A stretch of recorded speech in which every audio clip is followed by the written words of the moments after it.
Alexis Lambert, as well as South Florida Water Management Board Chairman Chauncey Goss. I know we've got some other dignitaries from the local community, and I want to thank them for coming out. We got a great announcement today about what we're doing to continue to lead the way on conservation and water quality and restoration of important state treasures like the Everglades and the Indian River Lagoon.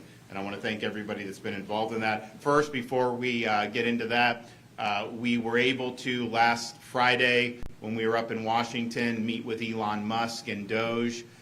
We had money that was given, supposedly, under Biden that had all these strings attached. So they had the infrastructure bill, $330 million, but then we had to monitor people's tailpipe emissions. I'm not doing that in Florida. We are not going to let them change our policies by putting the money there. So we rejected the money.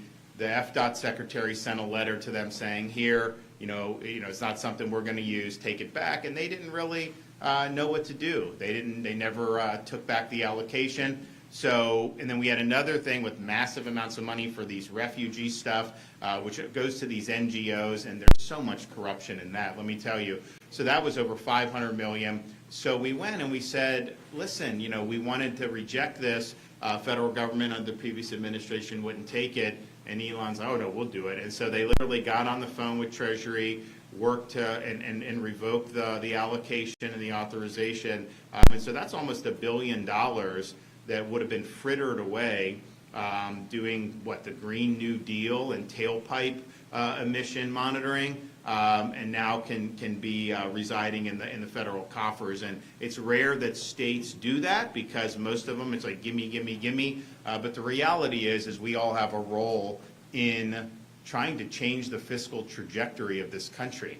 And you can sit there and say that, just whatever, nothing about me. But the reality is what we're doing is unsustainable. It's been unsustainable for a long time. So that's one thing we've done. Hopefully other states will follow suit. And look, I'm not saying, if 25 states gave some money back and you ended up with 10, 15, 20 billion going back, as the federal debt goes, that is still a pretty small amount. But I think that this idea that unless you're eliminating the entire deficit or debt, that somehow it shouldn't matter, that's bad thinking. Every little bit counts, and that's how you have to be good stewards. And that's part of the reason why, I just got back, I was in Idaho and Montana working with their legislature. So the Florida legislature is one of 27 states that have certified resolutions for a balanced budget amendment to the U.S. Constitution. So we have to balance our budget in Florida, and we actually run big surpluses, and we're spending less money this year than we did last year. But the federal government obviously has not done that. So if you look at the budget that was passed by the House of Representatives, Republican majority, they forecast, this is what they voted for. We have $36 trillion in debt now. By the end of 2034, they're forecasting $56 trillion debt. And it's just like, that's these Republicans. So that's just not going to work. So you need 34 states to be able to write an amendment and then eventually send it to the states for ratification. We have 27. Idaho and Montana are kind of on the bubble. There's some support, but maybe not enough. And so we went and met with the legislatures, met with the governors of both states, and are, I think, having some success in just making the point that if all we're going to do is hope Congress changes its behavior, we are never, ever going to solve the problem. They're not going to ultimately change their behavior. There may be a little blip here, a little blip there where there's some sanity that reigns, but ultimately the incentives in Washington and the culture of Washington is going to keep them going in the direction that they're going. If you go back 25 years ago, the turn of the 21st century, from the time George Washington put his hand on the Bible and took the oath of office as our first president in 1789 until through the year 2000, the U.S. government accumulated $5.6 trillion in total debt. Since that time, we're now at $36 trillion over the last 25 years. So a $30+ trillion increase in a quarter century, whereas we had over 200 years to get to $5.6 trillion, and even adjusted for inflation, it's still a significant difference. So you do need to impose a constitutional constraint on the ability of these politicians to bankrupt the country. And that's what we're looking to do. Florida was a leader in this and has been for some time. Florida is also, the legislature is also certified term limits for members of Congress, which I'm a big supporter of, and I know some other states are considering that. Don't have as many states yet on that one as the balanced budget amendment, because the balanced budget thing has been something that's been percolating. It's interesting. We actually had a balanced budget in the late 90s in this country. And during that time, there was a push for a balanced budget amendment. And it failed by one vote in the U.S. Senate. And had it got that vote, now the states still would have had to ratify it, but since we already had a balanced budget, we probably would have had a good shot at that. Just think if they had done a balanced budget requirement 25 years ago, how much different things could look in terms of the trajectory of the country. Because now we're in a situation where we're spending over $1 trillion just to pay interest on the existing debt. That's more than what we spend on the federal government's core function, which is national defense. And it's only going to escalate, particularly if you have to refinance at higher rates. And so the only way you're going to ever be able to solve the problem is to just constitutionally limit what they're able to do, because it's always the easiest to just put it on the credit card, right? I mean, some people want spending. If you put on the credit card, then people tend to not get as upset. If you reduce the spending, some people don't like it. Obviously, we want low taxes. If they raise taxes, they know that they will face political blowback. So it's always the path of least resistance to do that. We don't have that luxury in the states. 49 states have a balanced budget requirement. And Florida, not only have we balanced, we've had big surpluses in the state of Florida. In fact, if you look at Florida's entire history and look at all the debt Florida accumulated, just since I've been governor, we've paid off 41% of the total debt in the state. So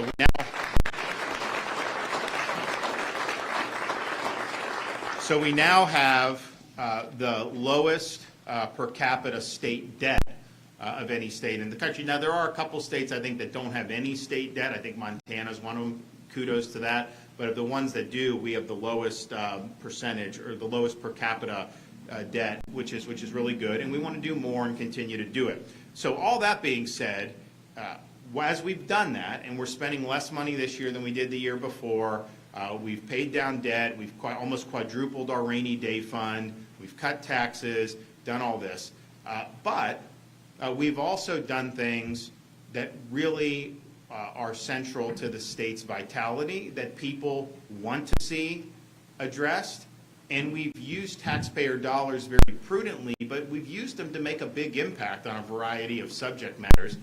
We've done it in transportation. We plowed billions and billions of dollars to accelerate road projects. So you're now having projects, and I know, look, these things take a lot longer than I would like, but because of what we're doing, we're going to deliver some of these projects in these congested areas 5, 10, even 15 years ahead of schedule. Just think of all the traffic that's going to save by doing that. And so we know that that's important. It's a growing state. I tell these people I'm not asking for people to move here because we've got a lot of people, but people are free to go where they want in the United States. And that includes travelers. I mean, we've got a lot of tourists. We were out with our kids a couple weeks ago, and I got all these Canadians coming up to me. And I was like, I thought you guys were boycotting. No, there's a lot of folks down here doing all that. So all that being said, we understand we got to do that. We've also done a lot on education. We have universal school choice in Florida. 540,000 students are on scholarship now, most in the country by far.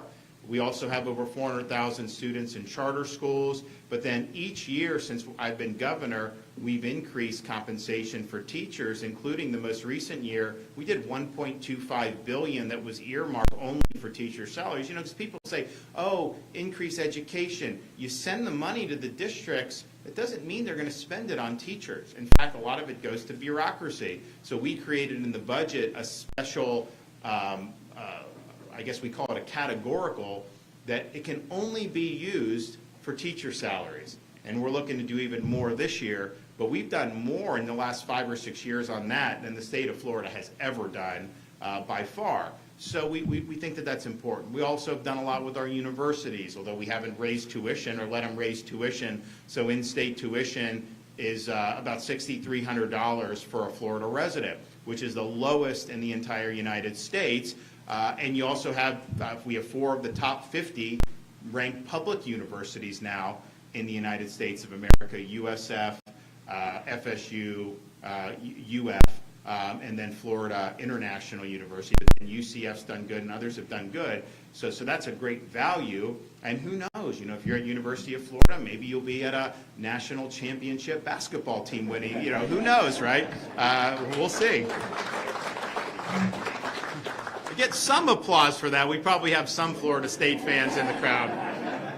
I can tell you, I am not sure my kids, having been in Tallahassee for their formative years, I try to tell them, I said, listen, Dad's governor, he didn't go to any of those. We want all the Florida teams to do well. You can't be, rooting against, it's one thing if you're a Florida State fan and you want to root for them against Florida or Miami at that point. Okay, but guys, if Florida's playing Duke in basketball, you got to root for the Gators. I don't know if I've closed that sale with the kids yet, so we'll see. We'll keep you posted. So you've done, the education commitment has been fantastic. Tax relief has been fantastic. We've done billions and billions of dollars. We're now looking to eliminate the business rent tax. We've reduced it a lot. We're the only state in the country that actually taxes business rent. It makes it harder for small businesses to get off the ground.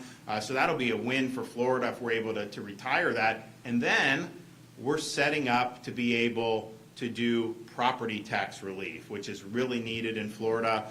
You assess these values. First of all, until someone pays you for your property, you don't really know how much it's worth. So if you pay $250,000 for a home 10 years ago, now they come and tell you, oh, it's actually worth $800,000, pay up in more taxes. Well, really? Who says that?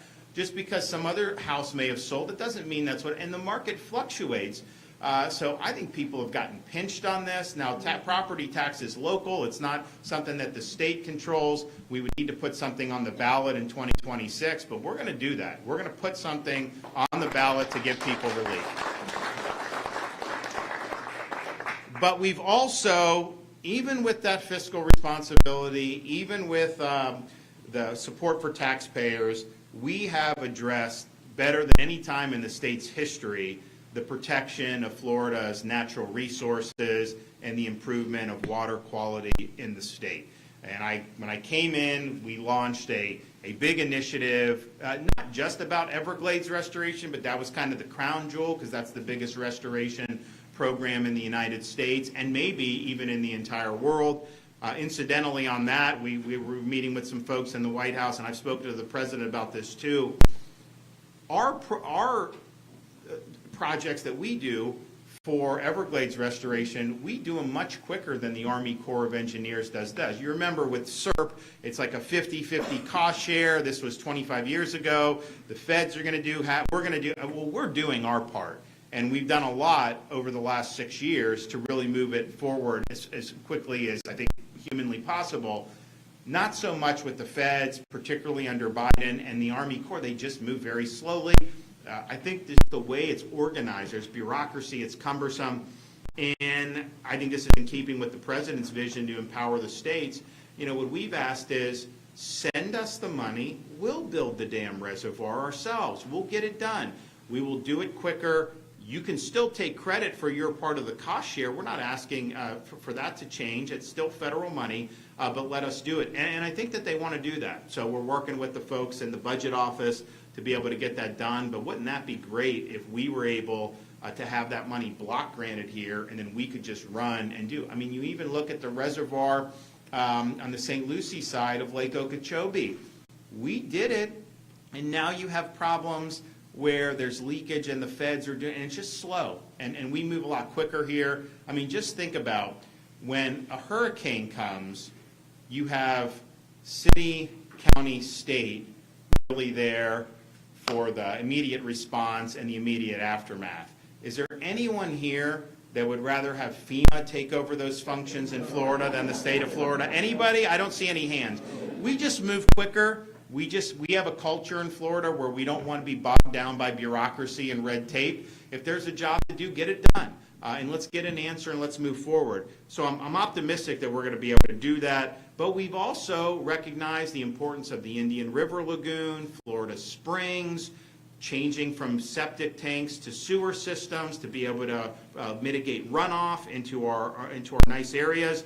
And we've put huge resources into this, and we've had a lot of success already, and we're continuing to build on the success. And so that's why we're here, because we are going to be announcing major grants, or we are announcing major grants to improve water quality and water quantity across the state of Florida. And I'm proud to say that we are awarding $389 million in these grants, and this includes $189 million in water quality improvement grants. So this was, the legislature decided to put some of these the water quality program in we get money from the Seminole tribe for the revenue share to put this in, to where every year you would just have it earmarked that this would go to these grants. There's, I think, about a 3-month period where localities can apply for the grants. Then it goes through the criteria that the legislature has enacted, and then the grants are selected and awarded. So we're happy to be able to do that. These are going to make a big difference across the state of Florida. We're also pleased to award $55 million to expand alternative water supply projects. We've got a lot of water issues in Florida that we deal with. Making sure we have adequate water supply is sometimes overlooked, but it's something that's important. And we're pleased to say $100 million for the newly established Indian River Lagoon Protection Program, which is very important to people in this part of the state.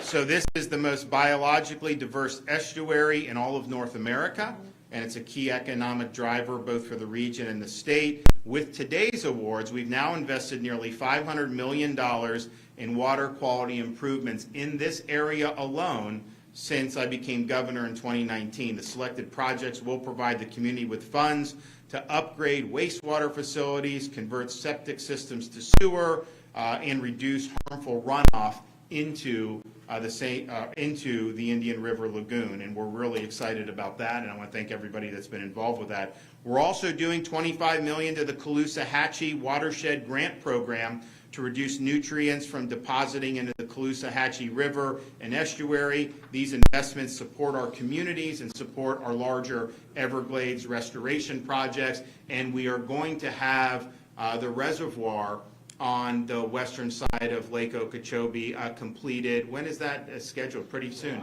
Yeah, so for July. So you will have that completed reservoir. You have the reservoir that we have completed on the eastern part of Lake Okeechobee that the feds are still kind of, what do we know? What's the timeline on the feds finishing whatever remediation they have to do? This decade? He's being a little facetious, but I could ask them. We could take that over too, probably, right? Yeah, okay. Well, maybe we'll do that one too. But what you'll have, and then we have the reservoir south of Lake Okeechobee, which is the one we want to build. So we already did the stormwater treatment area from that ahead of schedule. We want to have the full reservoir, which the Army Corps is in charge of doing. And we're just saying, just give us the grant. We'll go ahead and plow forward and do that. But you'll be in a situation where if that lake gets too high, they can put money in they can send the water to these reservoirs, clean it, and then let it flow. And there's not going to be any problems with these algae blooms or anything like that. So, and on the Caloosahatchee, 2018, that was before I was governor, they had a lot of problems with the algae. We've had a lot of problems on the east coast of Florida in 2016 in particular. It has gotten a lot better, partially when President Trump was in the first time.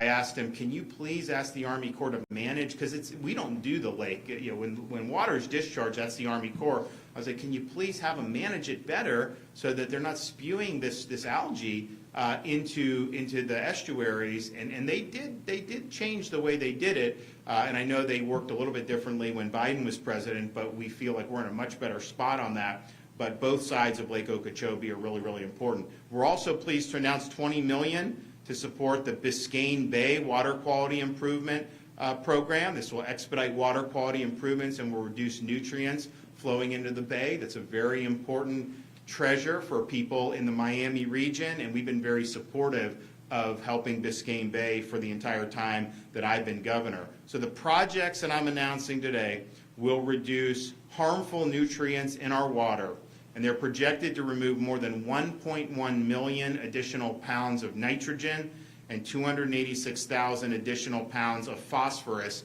each and every year. That's a big, big improvement. These efforts will help communities upgrade wastewater treatment, improve stormwater systems, and connect septic systems to sewer lines, all to keep our water cleaner and healthier. Now, we are now in the midst of a legislative session. I have proposed in the governor's recommended budgets $550 million to continue advancing water quality improvements and another $60 million to expand our alternative water supply efforts even further.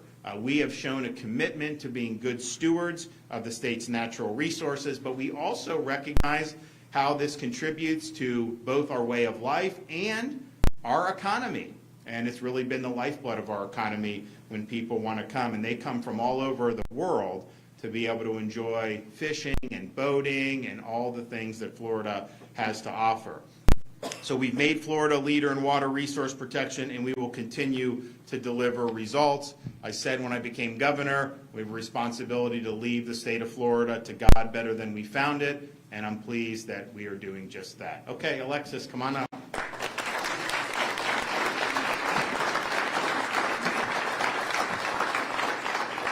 Good morning. Thank you all for being here, and thank you so much, Governor.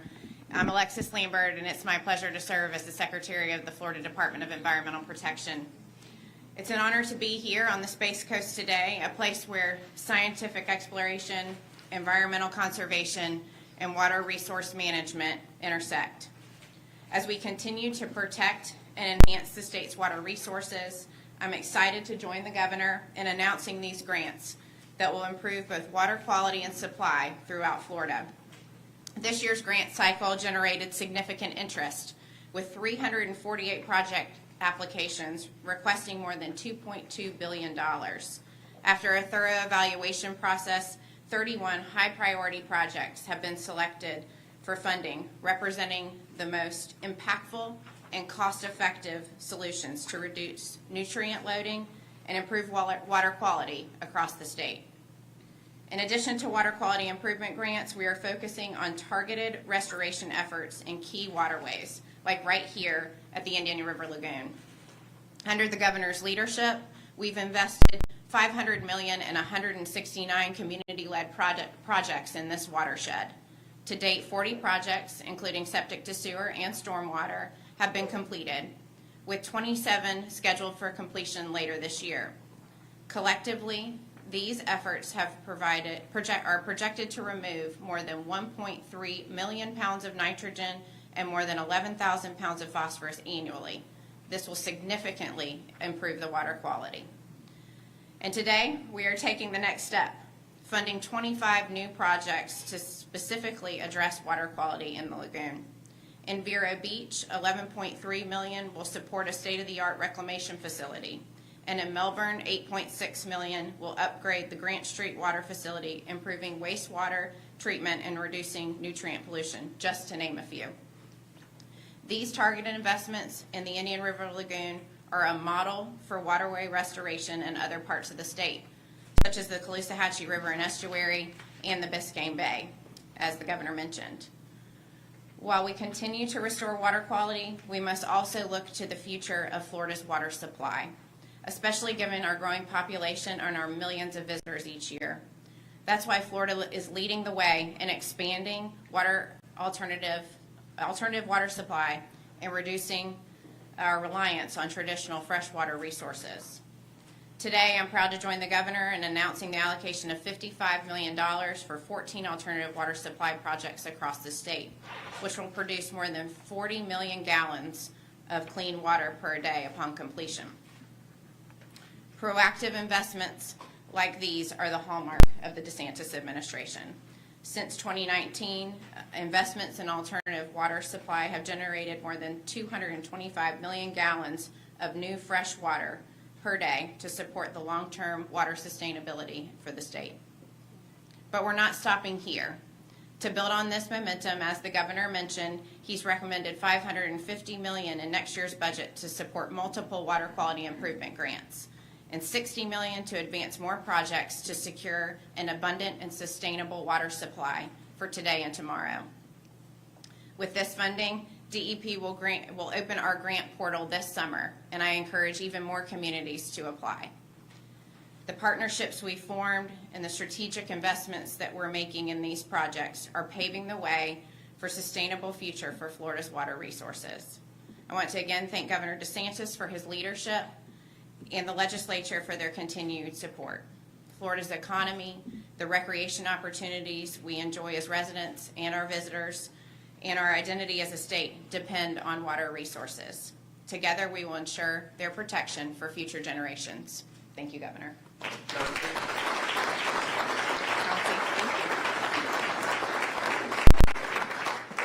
thank you. Good morning, everyone. I'm Chauncey Goss. I'm chairman of the South Florida Water Management District's governing board. And Governor, I want to thank you. Secretary Lambert, thank you. I'd also like to recognize Cole Oliver is here with the St. Johns River Water Management District, and thank you for hosting us today.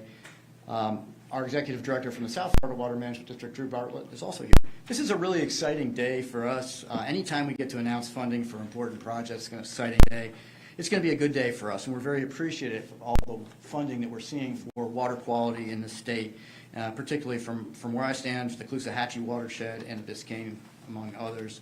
I've been chairman of the South Florida Water Management District Governing Board for 6 years, and I can honestly tell you we've made more progress in these 6 years than we have made in decades. And the reason for that progress is standing beside me on this stage. When Governor DeSantis prioritizes something, it absolutely remains a priority until completion. Since he took office, we have celebrated 75 groundbreakings, major milestones, and completions on Everglades restoration and resiliency projects across our region. The most in state history. That's 75 in 6 years, and to me, that's incredible. We're continuing to see both small and large-scale projects come online, and the beauty of it is they're working. We're seeing record hydration in the Everglades, and salinity levels in Florida Bay are hitting our goals. We're not going to rest, though, and I'm proud to tell you that in 2025, we have 3 more major SERP projects coming online. Governor DeSantis just mentioned the C-43. That's in my neighborhood. I live in Sanibel. So the C-43 is in Henry County. It's on the Caloosahatchee River. It's something we've been waiting for a long time. This project, it's a game changer. It's going to provide 55 billion gallons of water storage. It's going to support healthy salinity levels in the Caloosahatchee estuary. Importantly, for the economy and the ecology of Southwest Florida, it's going to reduce harmful flows of water from the Caloosahatchee estuary from Lake Okeechobee. So thanks to the leadership of Governor DeSantis and the Florida legislature, both the East and the West Coast reservoirs, you just mentioned those, they're done. At the end of this year, we're going to celebrate the Biscayne Bay Coastal Wetlands Project. That's another SERP effort. That redistributes fresh water flows to Biscayne Bay. It rehydrates and improves coastal habitat in Miami-Dade. It's a beautiful project. We got to visit it recently. And the third SERP project we're going to complete by the end of the year is the Picayune Strand Project. That's going to restore natural flow of water across 85 square miles in Collier County. I think it's a 55,000 acre project. It's enormous. This project is going to rehydrate drained wetlands. It's going to enhance habitat for fish and wildlife and restore the area's natural sheet flow. So under Governor DeSantis, we've had the highest level of funding for Everglades restoration in our state's history, and I can't thank you enough for your leadership and your commitment on these. The energy and the momentum of the district, it's palpable. And it begins at the top with our governor. And I'll tell you, the staff at the district, they're really hardworking, and they enjoy the fact that you set that bar so high. Your commitment to the Everglades, to water quality improvements, and to enhancing the quality of life for millions of Floridians is inspiring to each of us. And I'm honored to be here representing the South Florida Water Management District and the 9 million people we serve. We appreciate the funding and the support, sir. Absolutely.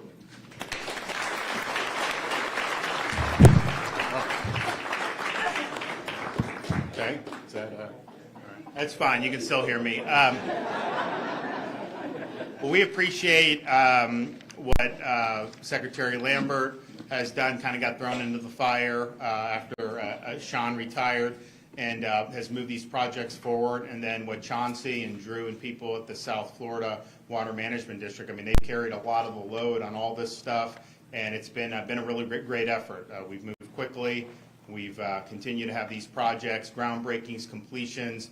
We want to have the Fed just turn over the keys to the kingdom for us on those, and we'll run with it. I mean, we really want to get this stuff done. I think it's important. I mean, we've already seen some of the great results with Florida Bay salinity and all these other things. And yes, when the C-43 is there, that's going to be a great place to be able to store and clean water and move it in the rainy season if you need to, without having the same problems we've seen in the past with some of these discharges. So it's really good stuff. We got to keep the momentum going. I know we've had a lot of support from folks in the legislature. We appreciate that. We want to continue to bring all these projects to a conclusion so that finally, we're 25 years into SERP, well, finally we'll be able to say that this stuff's gotten done. Okay, do we have any questions out there? Yes.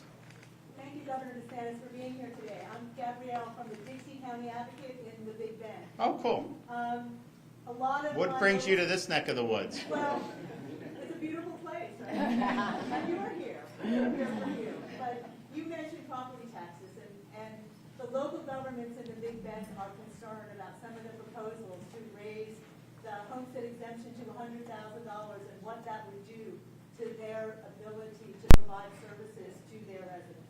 Can you comment on that, sir? Well, look, I think that people need relief from property taxes.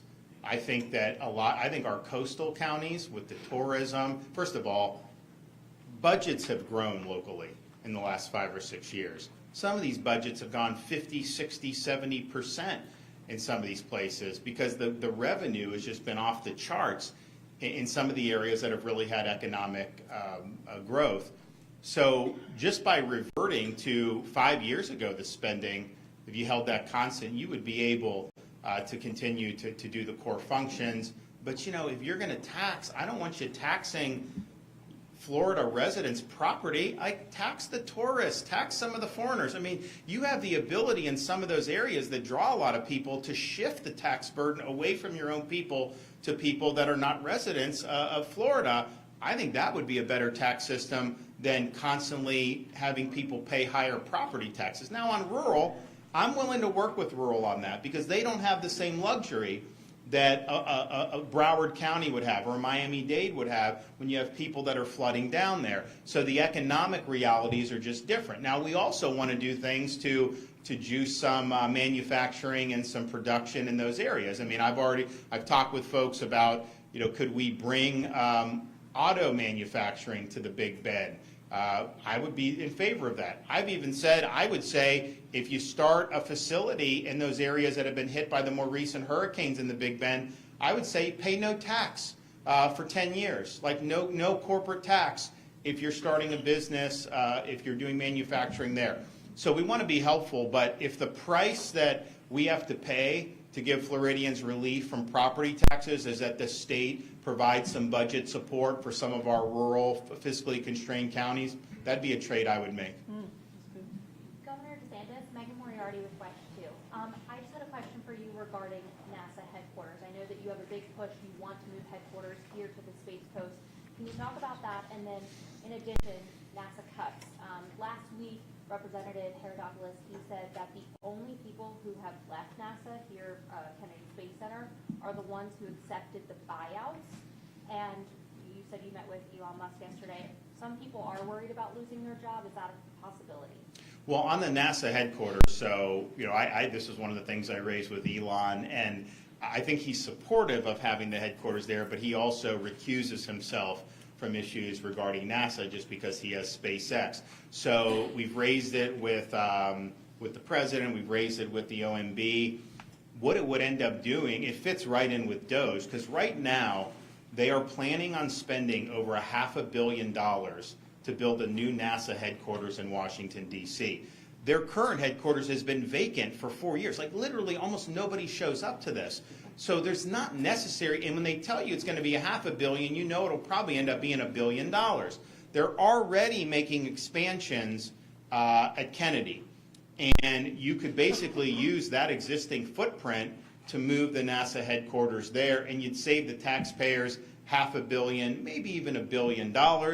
And you'd also have people in the agency where the action is. They don't need to be in Washington, D.C. I want to get these agencies out of Washington, D.C. It's a swamp. It's a toxic culture because all this power is accumulated there, whether it's the House, the Senate, the bureaucrats, all this stuff, and that's not what the Founding Fathers intended. So NASA should be, and look, it should be in the Space Coast, but you could argue it could be other places. It should not be in Washington, D.C. Spending that money is a waste to build a new headquarters there. I'm pretty sure DOGE is going to nix the headquarters, and then it's just a question of where the administration wants to move NASA headquarters. But I think this is as good a place as any by far. If you look at all the stuff that's happening here, this is where most of the launches occur. This is where the history is, and it's really good. Now, in terms of the workforce, I would defer to the Congress folks and the administration on that. I'm not privy to how they're handling those matters, just as governor. But I will just say, we've done a lot. If you look, they just opened the bridge. I mean, look at the stuff that we've done to be able to support infrastructure and to be able to support workforce just in this region alone. I mean, we've done more certainly than any administration in Florida history because we understand that this is, just think back to 15 years ago, 14, 15 years ago. Space Coast was dead when Obama retired the shuttle. There were people losing their jobs. No vitality, and then now look at where we're at. A lot of that is private money has come in. I think government under Trump has handled it better. So there's a lot of opportunities here, and we've been on the forefront of that. So we want to be able to have our young people have a pathway into these industries and working for these companies. And maybe it's NASA, but quite frankly, you'll make more money working for SpaceX. You'll make more money working for some of these others. You can come right out of high school in some of these companies and go to some of these companies. We also have Embry-Riddle. We have UCF. We've got State College. We've got all these pipelines that we've really worked hard to do. So I think we're doing a lot to equip our young people with the skills they need to make an impact in this continually expanding industry. And the possibilities are really significant. Obviously, just the fact that Elon's involved in the administration, even though he's not having decision involvement on the things that could potentially affect his business, I think clearly you have a commitment from the president and the administration to continue expanding our horizons in space. And it's something I think will be good for this area. Yes? There's a special election in your former congressional district 6 going on right now. Just as early as last November, President Trump won that district by over 30 points. But the latest polls as of yesterday show that the candidate running there now, poll numbers have literally fallen under the desk. Has the candidate that's running there now jeopardized that seat, making it more competitive than what's historically a safe Republican district? Well, I guess we'll see, right? What I will tell you this. Regardless of the outcome in that, it's going to be a way underperformance from what I won that district by in 22 and what President won it by in November. They're going to try to lay that at the feet of President Trump. That is not a reflection of President Trump. No. It's a reflection of the specific candidate running in that race. And President Trump, if he were on the ballot in this special election, he would win by 30 points, no question. So the liberal media in Washington and the political press, they're going to try, if this doesn't work out as well, they're going to try to weaponize that against the president. And just as somebody that's been around the block here in Florida on this stuff, I can tell you it's a candidate-specific issue. I think the district is so overwhelmingly Republican that there's literally, it was almost impossible for someone with an R by their name to lose that district. So I would anticipate Republican candidate is still going to be successful. Do I think that they will get even close to the margins that I received or President Trump received? No. Is that a reflection on the president? Absolutely not. It's a reflection of the candidate that's running in that race. Okay, thanks everybody. God bless.